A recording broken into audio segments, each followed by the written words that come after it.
Hey guys, so today I'll be doing an unboxing and overview of an electrostatic headphone setup. This is pretty interesting to me because I haven't really talked about electrostatic headphones much on my channel yet. I've mostly done, video reviews and impressions of just normal dynamic headphones or planar magnetic headphones, which are actually meant to simulate electrostatics. And the only other electrostatic audio equipment that I've talked about on my channel so far are the Shure KSC 1200s, which are actually electrostatic in-ear monitors.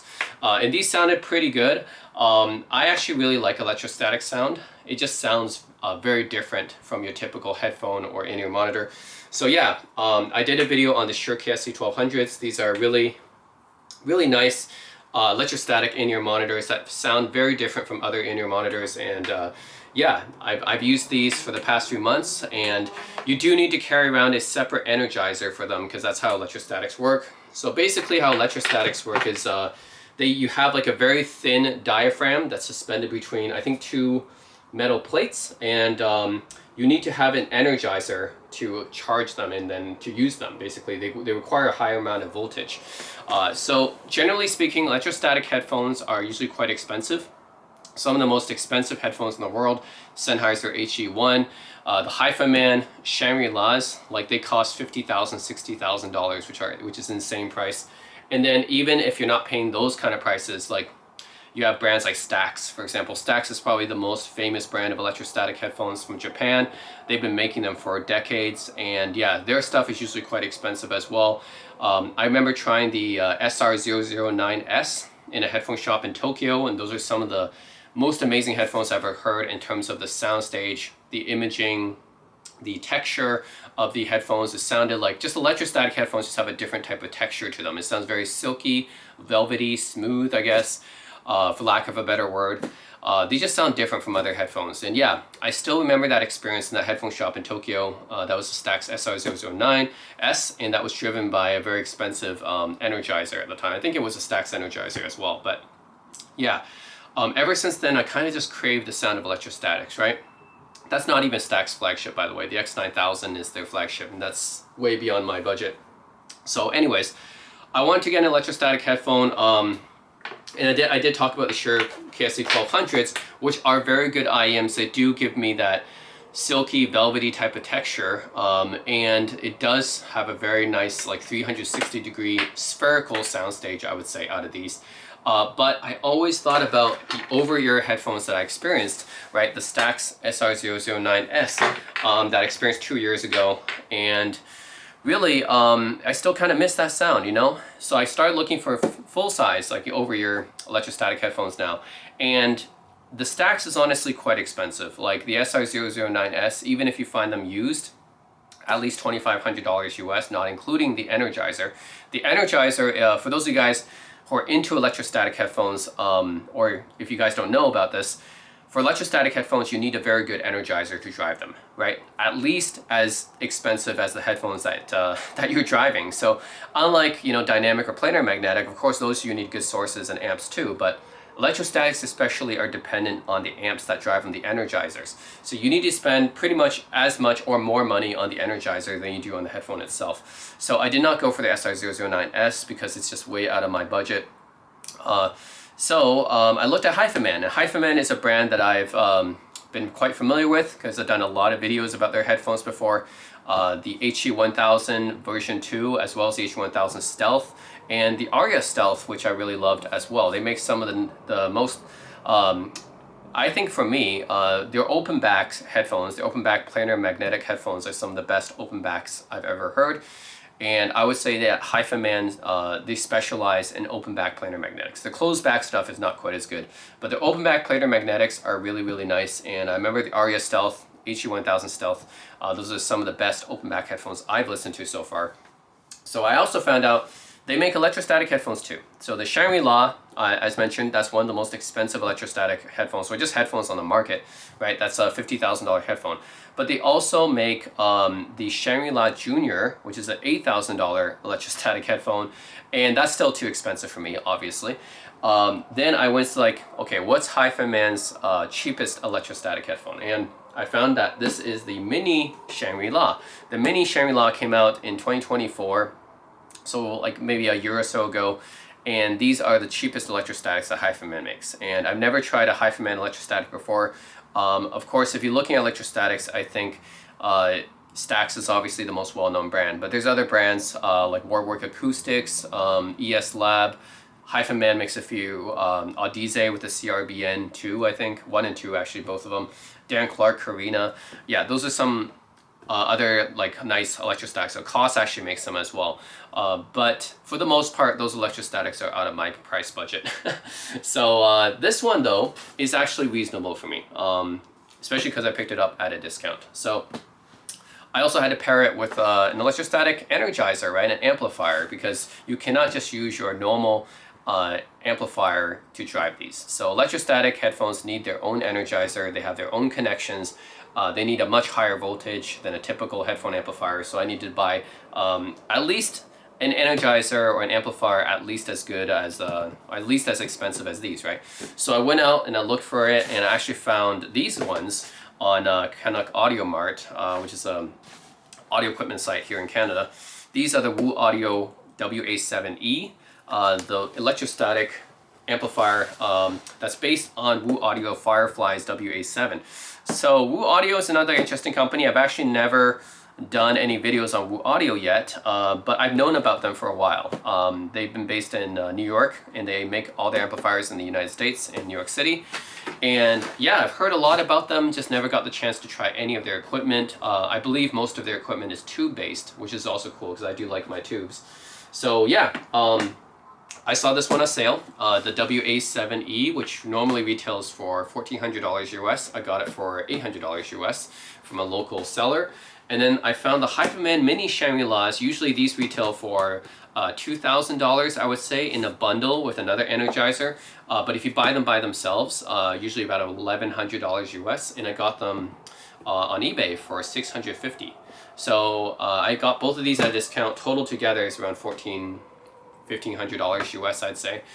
So then that's like, okay, that's not too bad. You know, that's something I can actually afford. You know, I can't afford the stack stuff because you need the expensive energizer with it as well. You know, that gets too expensive. Obviously, if you have like really, really expensive brands like the Warwick stuff, the ES Labs, no, I can't afford that stuff, you know. So, and you can go up even higher from that. There's like RAAL True Ribbon headphones as well. And those are like $8,000 or something like that. So I don't have that kind of money. But I have enough, I guess, to spend on a beginner, an entry-level electrostatic headphone amplifier setup, which is this. This is basically a beginner entry-level electrostatic headphone setup. The WA7e and the Mini Shangri-Las, which is the cheapest Actually, they're not the cheapest electrostatics Hifiman makes. Not my bad. The Jade is actually the cheapest that they make. So they make the Jade, which is, or Jade 2, I guess. That's actually the cheapest electrostatics Hifiman makes. But then this is the next most expensive, which is the Mini Shangri-Las. And I haven't tried the Jades before, but apparently the Jades and the Mini Shangri-Las, they have quite different tonalities. I've heard that the Mini Shangri-Las sound a little bit more like a Stax, basically. Like basically more lean, neutral type of sound. So should be pretty interesting. So first I'm going to do the unboxing. Let's get down to it.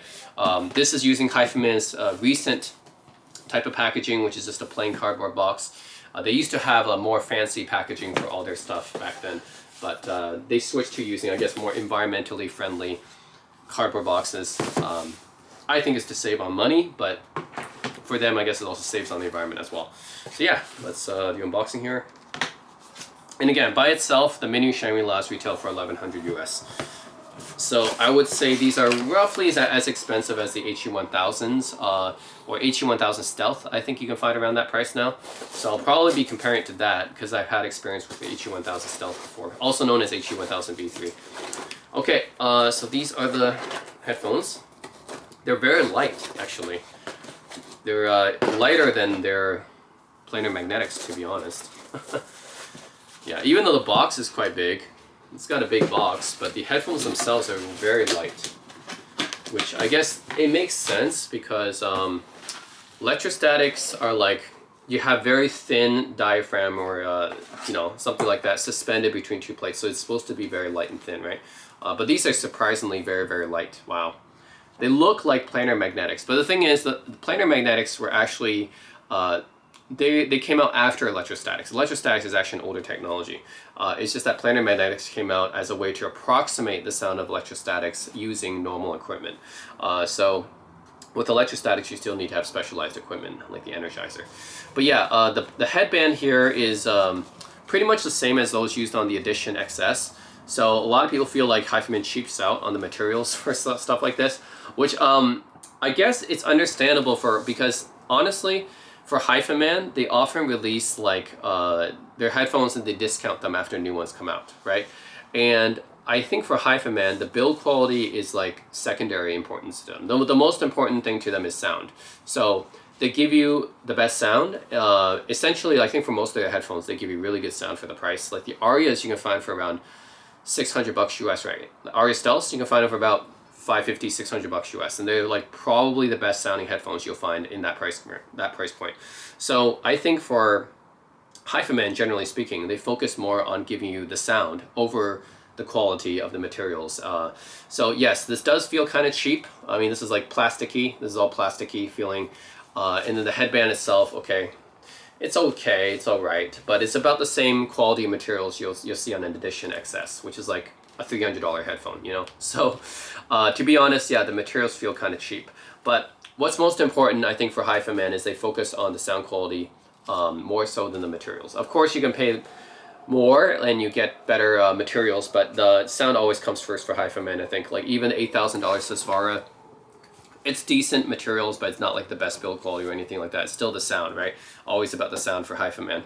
So yeah, these are electrostatic drivers. Very interesting. Very big ear cups. Really looks a lot like their planar magnetics, really. It looks like the, yeah, like basically like the Edition XS, basically, is what it looks like. But it's electrostatic.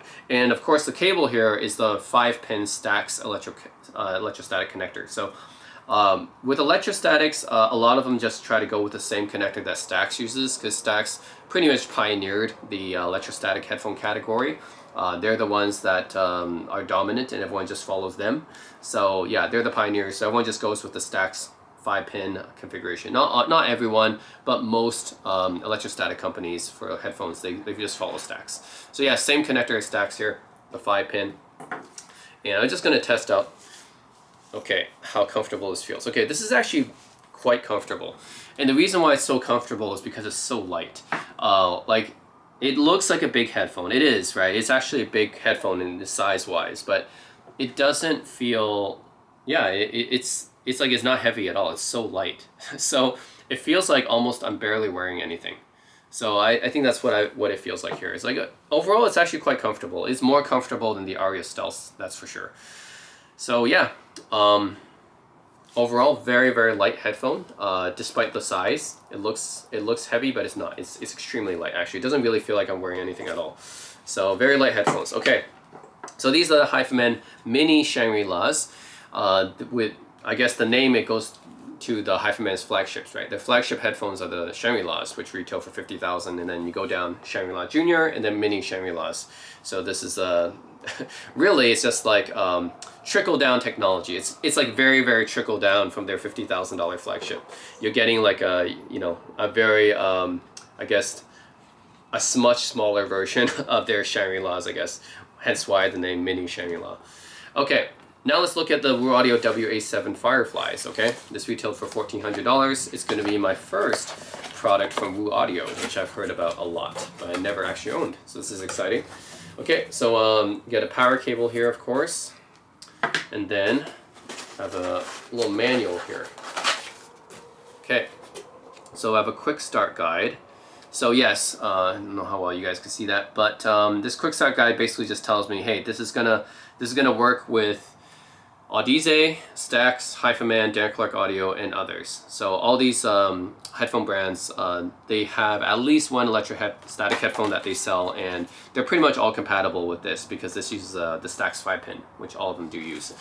So yep, and this has the ESS Saber DAC. I don't know which ESS Saber DAC, but it doesn't tell me, but it does have an ESS Saber DAC, and I'm familiar with those, of course. 12 AU7 vacuum tubes. So it's got one pair of 12 AU7 tubes. And actually it has, What I like about this one is that the size is so small, because I do like the appearance and the size of the Fireflies. So the WA7 is probably WU Audio's most popular model for their normal headphones.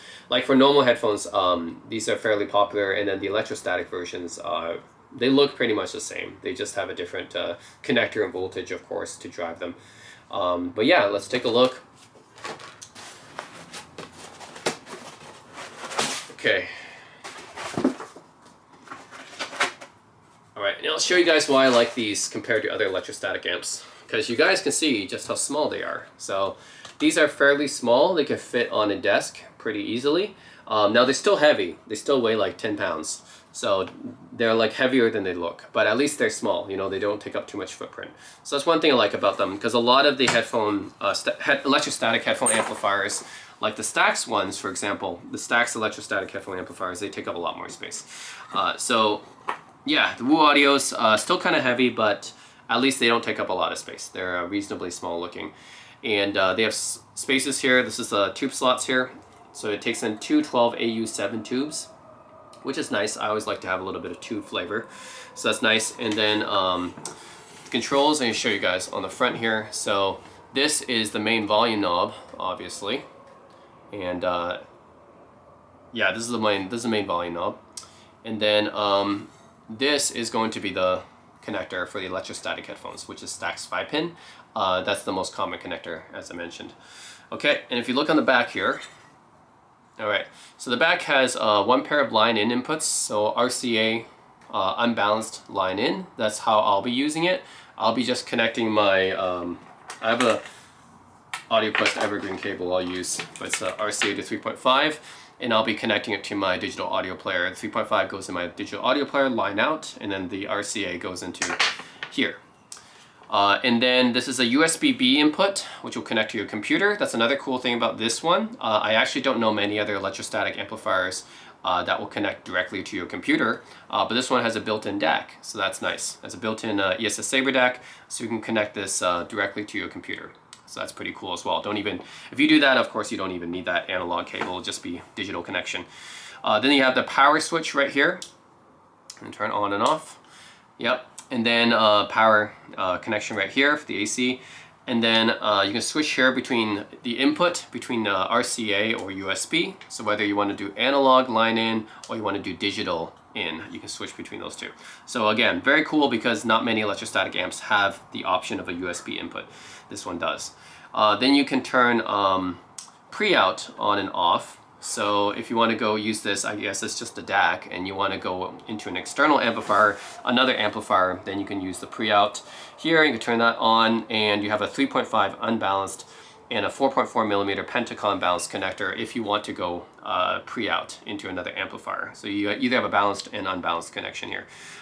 That's pretty cool. Yeah, if you want to just use this as a DAC. Of course, I think this is pretty heavy as if you just want to use it as a DAC, but it's nice to have the extra option.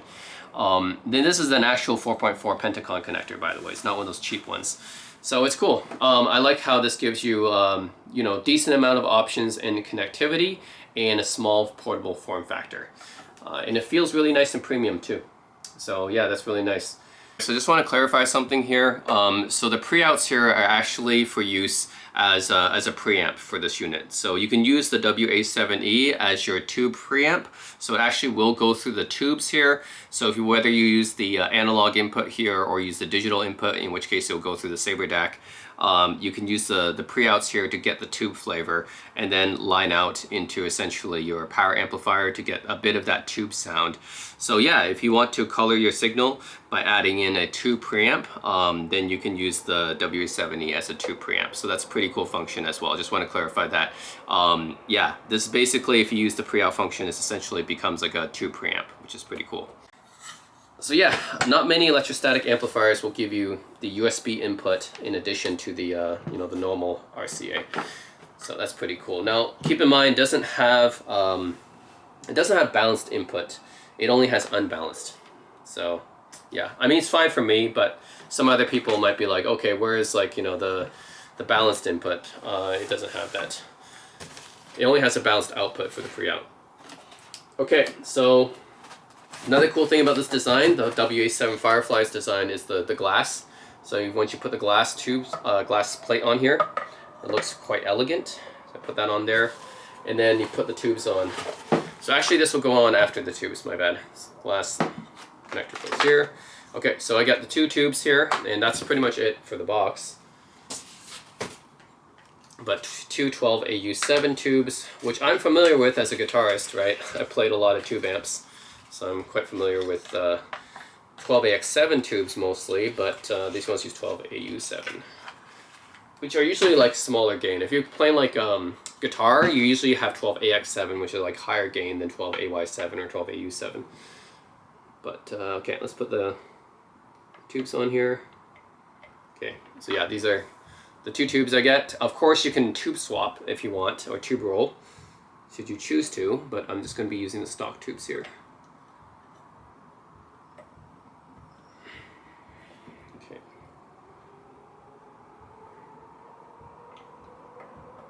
Okay, there we go.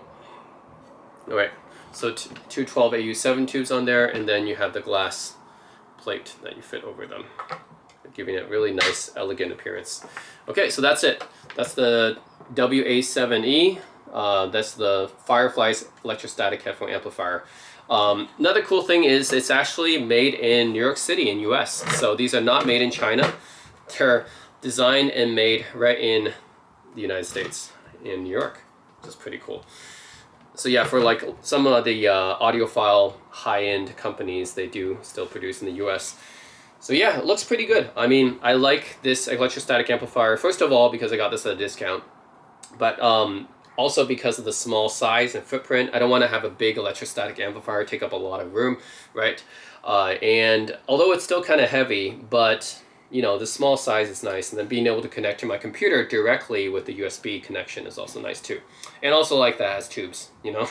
I was thinking about getting a tube electrostatic amplifier anyways, so this works out for me. Yeah, because I'm like, yeah, if I'm gonna do electrostatic, which is kind of an old school technology to be honest, I might as well go more old school and just go with the tubes. So yeah, I'm gonna give you guys my impressions. I'm gonna hook this up and start listening to them. Should be exciting. And another thing I'll be doing is comparing this to my Shure KSA 1200s, because I was looking for, you know, really kind of an upgrade to these, because like these are IEMs, they're in-ear monitors because they're portable, but it's only kind of portable because you still got to carry around this external amplifier, right? So yeah, it's only semi-portable in a sense. You still got to carry around this electrostatic energizer with you, and it sounds really good, but I'm just curious, you know, how does this compare to a full-size electrostatic headphone? You know, that's what I'm going to do. I'll be comparing it to the mini Shangri-Las to see if it actually can exceed the performance of the Shure KSA 1200s. Because this is pretty much my benchmark here for electrostatics. It's nice. It's like definitely more portable than, you know, a full-size electrostatic setup. But, you know, if these are like, if these sound better, then I'll go with those, right? Because it's not like I can go outside much with these anyways. These are still like only semi-portable. So I mostly use them at home. And if I mostly use them at home, then I might as well just try full size. Okay, so I'll be using my Lotu Paw Gold Touch as a source. This is a $3,000 digital audio player from 2018. It's a pretty good DAC inside of it, AKM4497, which is the flagship at the time. So yeah, I'll be using the line out here and plugging it into the line in here on the WU Audio Fireflies, and then driving my mini Shangri-Las, so we'll see. Okay. So I'll turn this on, you'll see the tubes actually light up. I'm not sure if that's LED, I think it's probably LEDs, because it's like, normally if tubes light up, you need some time to actually warm up. It's not going to light up like that right away, so it's probably just LEDs. But that's fine, it looks cooler anyways like that. Okay. I'll plug these bad boys in. Oh,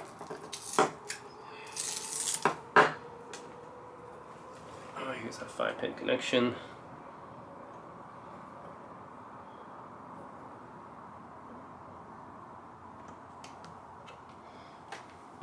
Okay.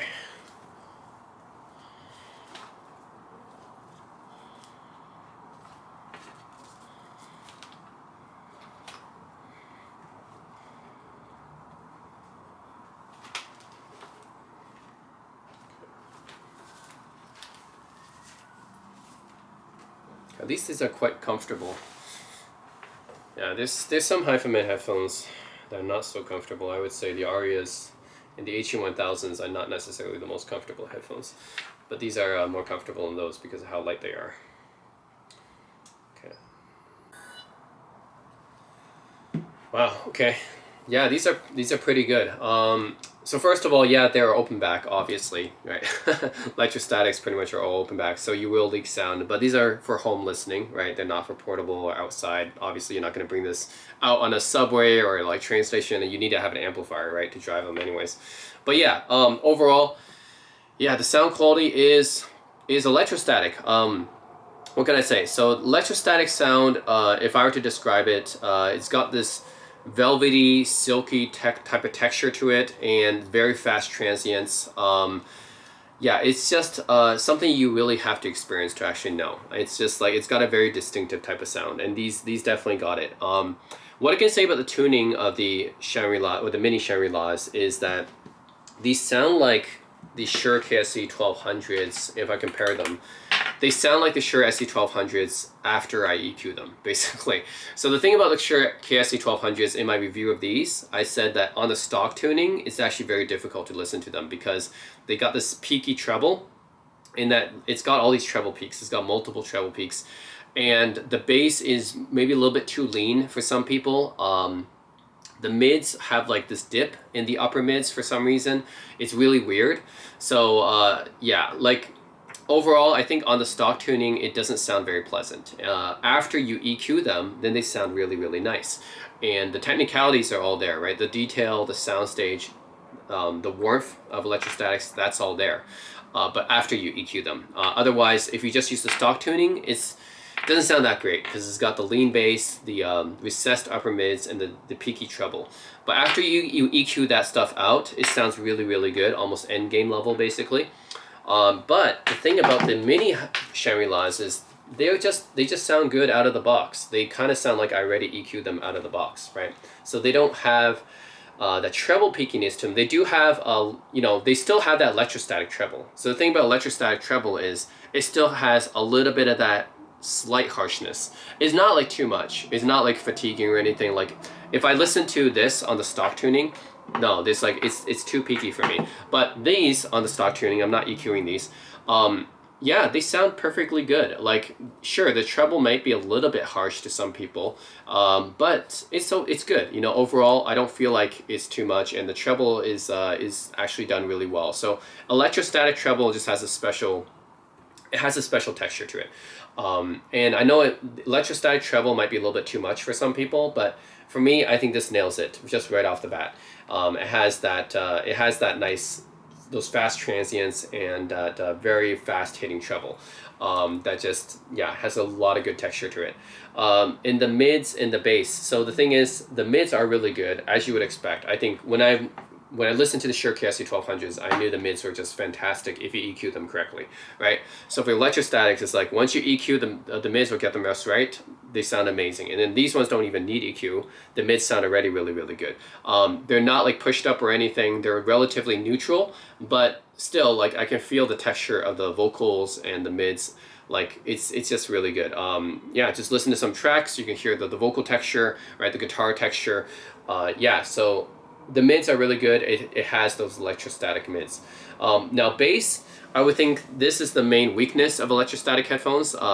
I think a lot of people would say that electrostatic headphones don't have much bass, and they don't have the slam, they don't have the punch of dynamic driver bass, or even planar bass.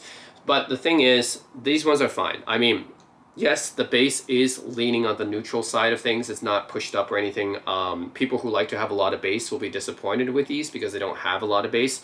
But it's fine for me. Like, yes, it doesn't have pushed up bass. It's very lean. But at the same time, I don't think it's lacking, really. It's just kind of a flat neutral type of bass. And honestly, the Shure KSC 1200s, if you don't EQ them, yeah, these don't have enough bass, and you really have to elevate them a little bit. But you elevate them just like a few decibels, and then that's basically the mini Shangri-Las. Then you have this level of bass, which is just, I would think this level of bass is just okay. It's decent, you know. It's just like you elevate it just like maybe 1 decibel, 2 decibels, and then this is fine. It doesn't have a lot of bass, but at the same time, I don't think it's necessarily lacking. So yeah, overall, it's very good actually. I think, of course, it's not going to equal the slam and punch of dynamic driver bass. Like it's not going to equal like my Denon D7200s or D9200s. Those had really good bass, very very punchy, right? Or the Fostex TH900. Those are basically bass cannons, right? Like the dynamic driver bass. Yes, if you have a good dynamic driver headphone, like the Fostex TH900 or the Denon D9200, that bass is really really good. It's very slammy and punchy. It doesn't have that, but the bass texture is still very warm and velvety as you'd expect from electrostatics. So overall, not for bass heads, but it's got, an okay amount. It's got a lean, neutral level of bass, which I think if you're used to headphones like the Sennheiser HD650s, then you'll be fine with these, because honestly, that's kind of like leaning neutral as well. Or the Sennheiser HD800s, though that has kind of lean level bass as well, and I think that's what this has too. So yeah, reference neutral level of bass. Mids also very neutral, and the treble is a little bit pushed up, but that's how it is on most of these electrostatics. And honestly, Stax is kind of like this too. If I still remember from my Stax experience, yes, the SR009S is better than these if you pair them with a better amplifier in addition to that. So of course you can't forget about the amplifier. Yes, when I tried the Stax SR009S, it was in a Tokyo headphone shop where they had this DCS stack that's worth like $10,000 or $20,000 at least set up. So you got to remember, I was listening to that on that stack. So I'm not going to be able to have that level of equipment anyways. So from my experience with that, of course, that's going to be, on a level higher than this. But I mean, you think about the money, right? This cost me like $1,500 total. So for that amount, this is a really good setup actually.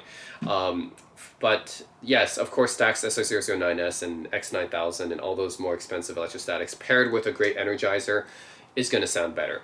I mean, the soundstage, technicalities, everything is just a level higher. But that's what you'd expect if you pay that level of price, right? That's just you're paying thousands of dollars more. That's what you expect.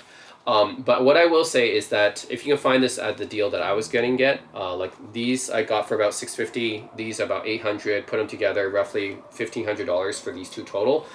That's really good actually. For this level of sound quality, yeah, it's really nice. And I don't even have to EQ them because they sound already pretty nice out of the box. Unlike with my Shure. And my Shure cost what, $1,300, pretty close. These were $2,000 when they came out, by the way. So brand new, the KSC 1200s were about $2K. I paid $1,300, and they sound pretty unpleasant out of the box, so I had to EQ them. These sound pretty good out of the box. They're definitely like leaning neutral reference level. It's like if you take the Audio-Technica R70X, or if you take the Sennheiser HD800s or 650s, like that level of neutrality, you just add a little bit more treble to it. And then you add the electrostatic type of texture to it, and that's pretty much what you get. Yeah, I don't know how to explain it. It just has this nice, warm, silky, velvety texture to it. Soundstage is actually, well, I'm not going to say it's a HD800S level, but I will say that the soundstage is like close to HE1000, I would say. They're comparable. Like, I haven't heard the HE1000 unveiled, so I'm not going to compare to that one. Supposedly the unveiled is on another level. But what I will say is that compared to the HE1000 B2 and HE1000 Stealth, this is a similar level to that in terms of the technicalities. So yeah, very impressive. If you drive it with a equivalently priced amplifier, I mean.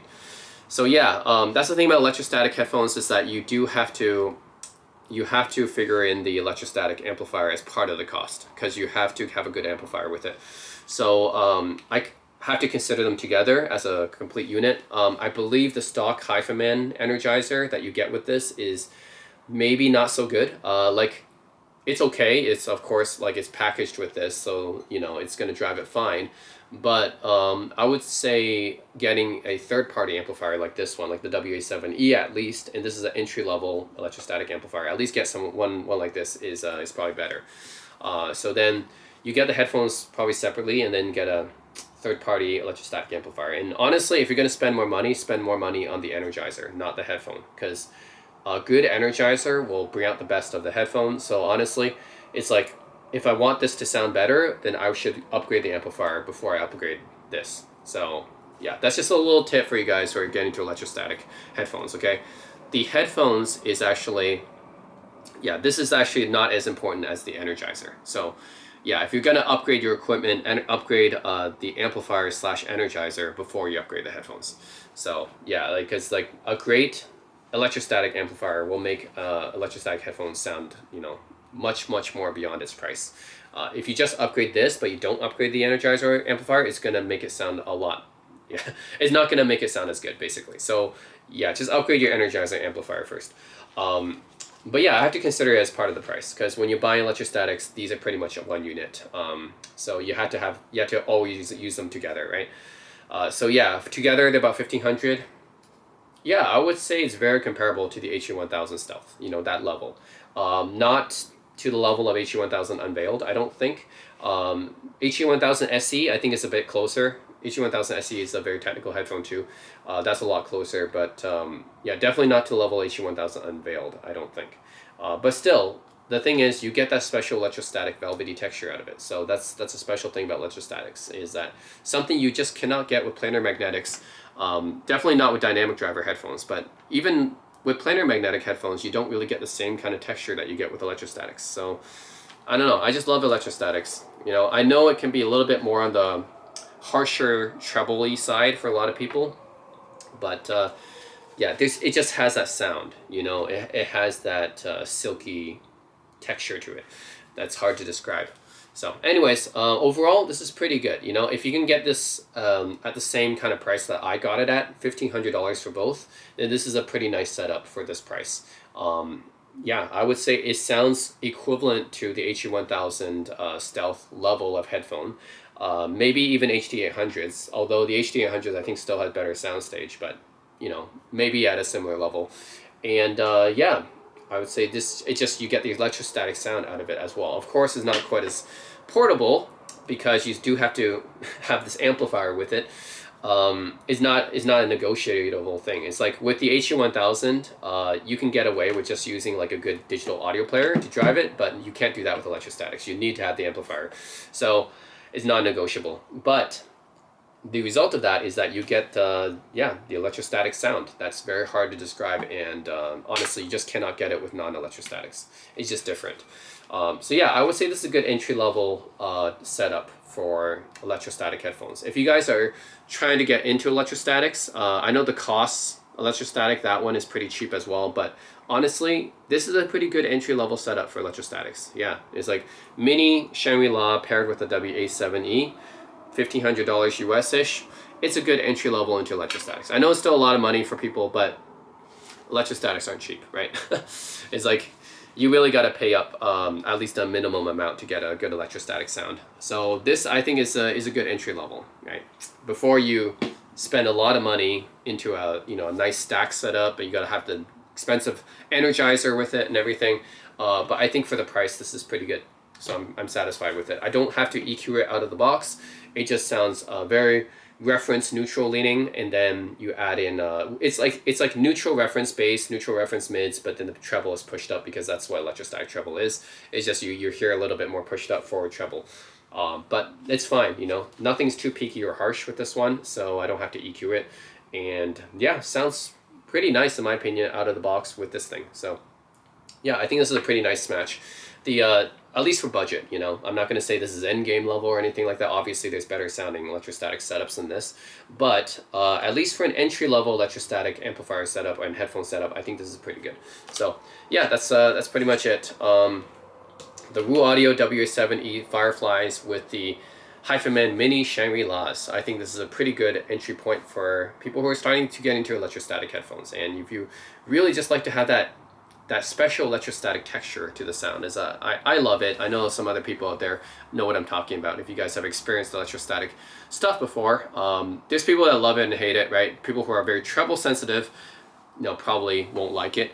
But people who do like to have, you know, a little bit of a forward treble with like lean bass and like more leaner mids, and like to have that silky velvety texture to the sound, will like electrostatic headphones, and this is a good entry point, I think.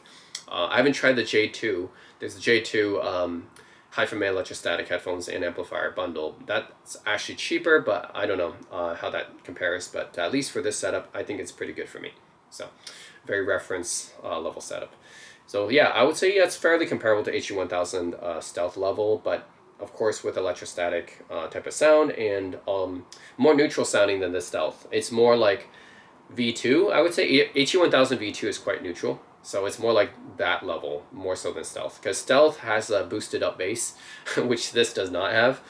This is like a lean bass. So yeah, it doesn't have that stealth bass. But yeah, it's probably leaning more towards the tonality of the HE1000 V2, except with the electrostatic texture to it. And obviously bright, because it's got that electrostatic treble.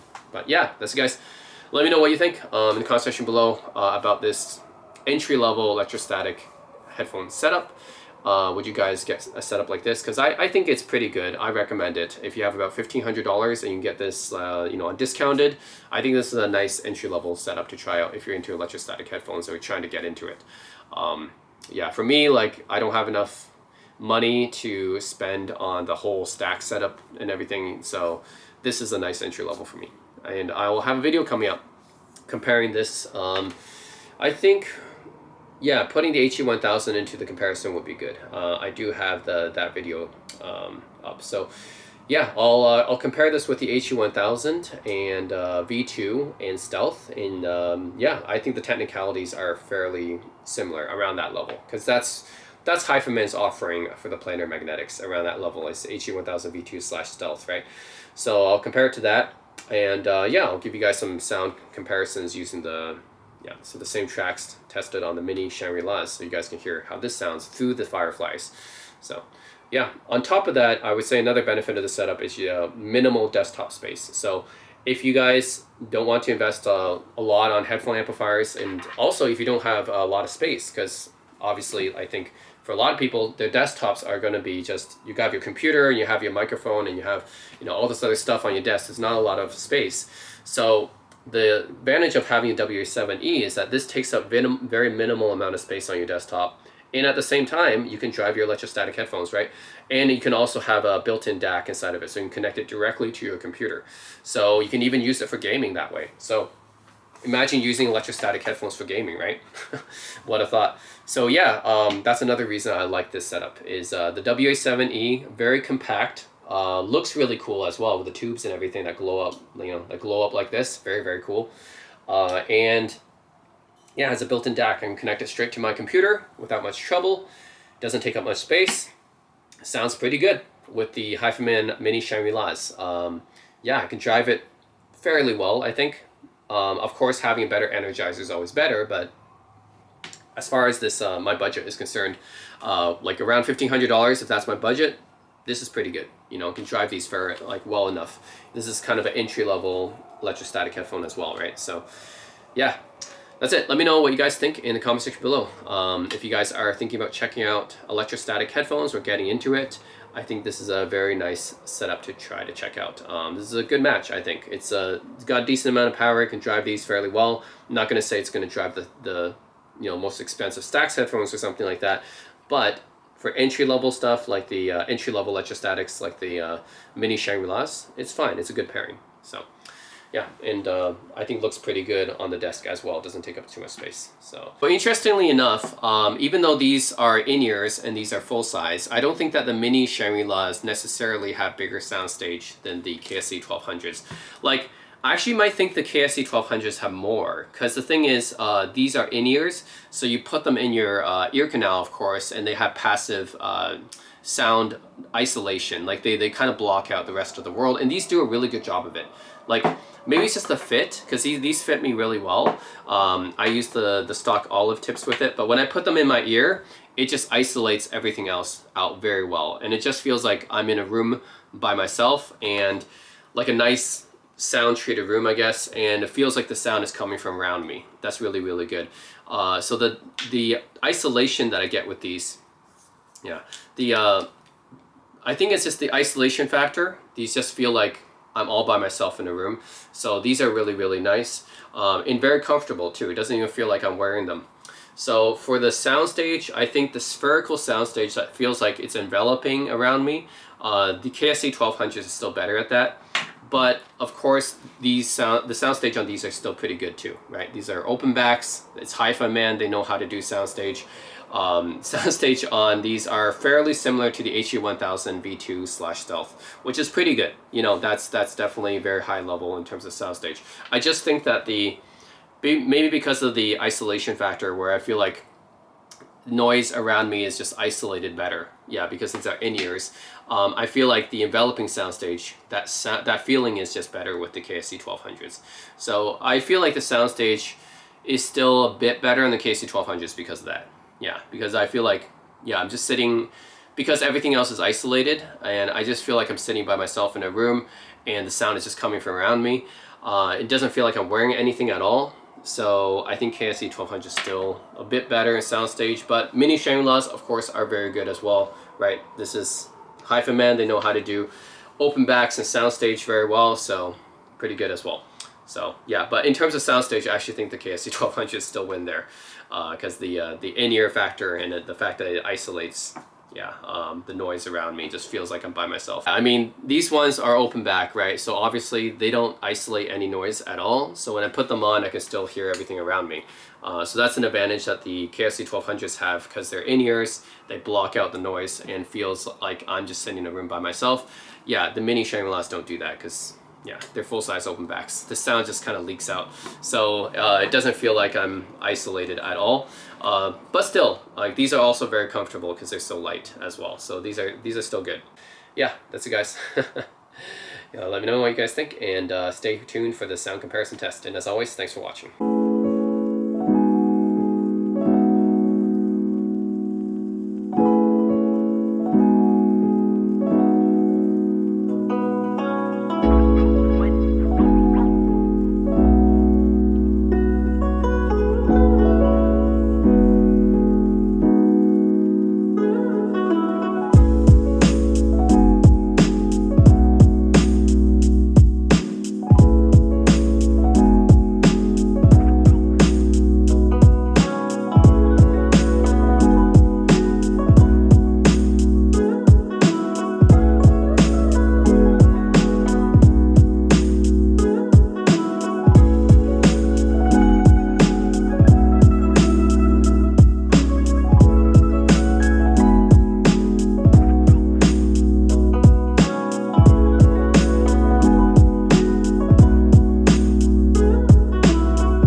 I'm presuming the stacks would sound much better than these.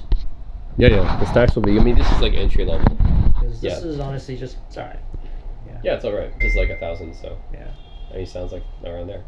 Yeah, but the tuning is pretty good actually. It's fairly neutral. Pretty. I think maybe the bass is a little bit light. Yeah, that's how it's supposed to be. Yeah. Electrostatic bass is usually light. Bass is light and lacks a bit of extension in the bass. It doesn't dig very deep. That's the thing. But then electrostats are always like that. I always notice they lack extension. Yeah. The bass is like the weak point. Yeah. I think the treble is kind of the strong point usually because it's electrostats are very good treble usually. Yeah. Treble's okay. And mids are pretty good too. I think the thing is, for me personally, I find the mids and the treble is a little bit too high pitched for me. It's a bit more whiny because it's more like upper mid focus because of that treble. So it's made the whole mid actually more upper mid focus too. Yeah. So it just sounds a bit whiny. The mids is the bass is lacking extension and it's a little bit bass light, especially compared to those mids because those upper mids are pretty loud. Yeah. So now it's kind of bass light. Yeah, so that is too bad. And then detail is just it's okay. Yeah, like it's not the best either. Yeah, it's okay. Yeah. And then soundstage, soundstage is more tall. It's more of a tall soundstage. Yeah, but the width isn't as wide, so it's like soundstage kind of like an egg shape oval. Yep. Okay. That makes sense. Which is kind of weird actually when I listen to stuff because sometimes, because you hear the drums getting mixed up with the guitar sometimes because they're not far enough apart because they're both kind of just high up but they're kind of close to the side. Yeah. So it's a bit of a weird soundstage, but yeah, that's okay. I mean. Yeah, it's got a different texture though, right? You notice the electrostats have a different texture. Yep. It's that's that like kind of whiny sound that you notice. That's electrostat though. Yeah. And if you go up to the SR009S I told you about, that's basically like it'll just be like this texture, but like of course with increased technicalities. Yeah. So but this is just the entry level. So yeah, I find like for me this one it's just it brings out a lot of the things that I don't like too much about electrostats.